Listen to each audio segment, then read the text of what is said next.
Okay, guys, so I did post a message to state that I'm probably going to be taking the rest of this month off, barring any potential standout bets that I might be putting on. So, with that in mind, this is something I've been meaning to do for a while. I know there's varying levels within this community, people who follow with regards to betting. Some people just like to turn up or see the selections, might hear what I want to say or whatever, but take no interest in actually deeper diving, if you like, into the reasons why. They'll just go ahead and place a bets or follow the info. So one of the things that I do, as many of the sort of older followers will know, I do my own ratings in the background as well. I'm currently testing a new bit of a new tweak methodology, if you like. In the background, I've got another one or two things going on, primarily one with another thing in the pipeline. So it's something I feel quite strongly about. I think it merits a lot of respect. The systems that I work on are a little bit more in depth, shall we say, and take into account a lot of different factors. But needless to say, it's not how I started off. It's something that I've tweaked and developed over time.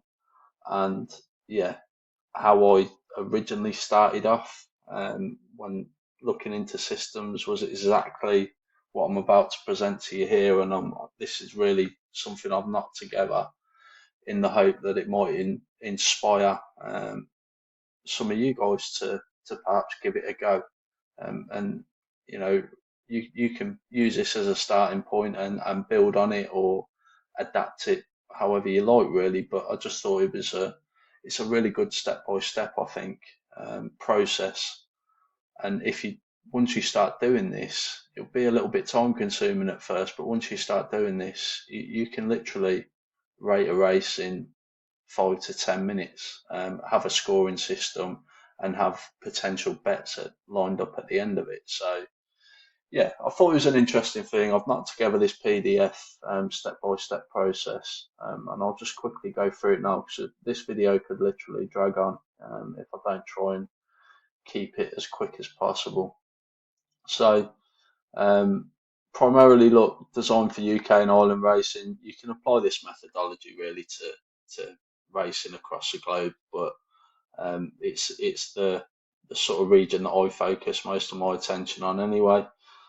What's the goal of it? So it's really just to get one or two betting selections per race potentially, and maybe getting you to look at higher scoring horses that are a bigger price in the market. So finding a little bit of value that maybe isn't as apparent when you first glance at a race card. So there's 8 primary steps and one optional step that I've included in this guide.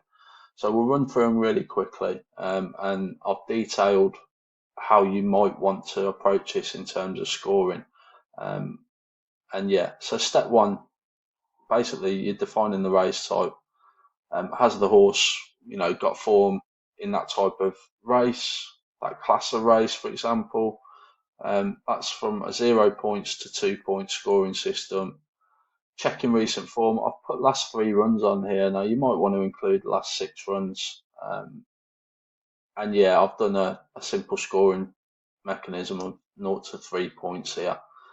If it's got wins or places in its last 3 runs, depending what that looks like, they might score highly, going down to a string of duck eggs, for example, or pulled up, pulled up, pulled up, would score 0. Ground conditions and obvious. Again, 0 to 2 points for that. 0 to 2 points for the distance as well. Course form, 0 to 2 points. Jockey and trainer form. Market price versus horses rating. So this is a value factor really. And again, you might want to be scoring all the previous sort of scores will come into context, and it will give you a really sort of quick visual outlook of your highest scoring horses, and then you can apply an additional score as to where you see them in the market based against your scoring system from the previous steps. And then there's an optional one here, step 9, handicap mark assessment. Is the horse well in on its old winning marks? It's completely optional. Some people will find it valid, some people won't care. There's a bit of ambiguity around this sort of subject anyway, because a horse could be improving, for example. So it may not be well in against its highest winning mark, for example, but if it's improving, then you've then got to score it, I guess, gauged on your understanding of where you feel it is in that improvement ladder. Um, if it looks like it's ahead of its mark, for example, then you might want to apply additional scoring to that. Okay, there's a total score based on these 9 steps, 8 or 9 steps, dependent on how you apply it. Um, and yeah, just a sort of really a visual guide here to say, what would be a strong bet, a solid contender, and potentially worth a second look. There's an example race card here of what that might look like, and a bit of reasoning around why this works. This is probably one of the most important things. If you do a systemic, consistent approach like this, then it completely removes any emotional bias. That's really quite a powerful thing to do, is remove that emotion from your betting. It is easy to repeat. As I said before, once you do this a few times, you'll get quicker and quicker and quicker, and it will literally take you 5 to 10 minutes. And you can get all this info for free off the Racing Post, Sporting Life, at the races, etc. It's based on previous, successful systems in my eyes, in and around class, form, going distance, all that sort of stuff, trainer jockey systems, and it's a bit of a combination of all of these. Um, and yeah, there's some final tips there, just advising stick to the system, be disciplined. I always harp on. I know it's one of the biggest ball aches, but you've got to log your bets, review your performance, make tweaks and changes where necessary. Don't feel that you need to do every race. Pick either a class of race, a type of race, whether that's hurdles, flat, could be a particular distance, sprints or longer distances, middle distances, for example. Focus on a couple of different either spheres or aspects, really nail in on them, and you can always expand that over time. And yeah, again, it's really this last bit is just it's more about removing that emotion again. So let the system do the thinking, not your feelings.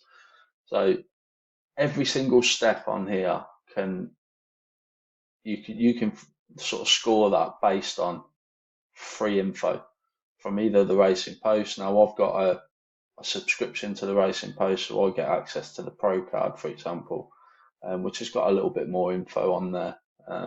It's got you get all the spotlight verdicts. I mean, this is another aspect you potentially might want to score based on what these comments are. I probably wouldn't apply much attention to that, if I'm honest. You're really looking for angles that other people can't see, and most people have got access to this sort of information. So yeah, but you can get it just as easy for this system off the standard race card. It's got everything that you need on there. It's got the horse. Obviously, you can go into the horse's form.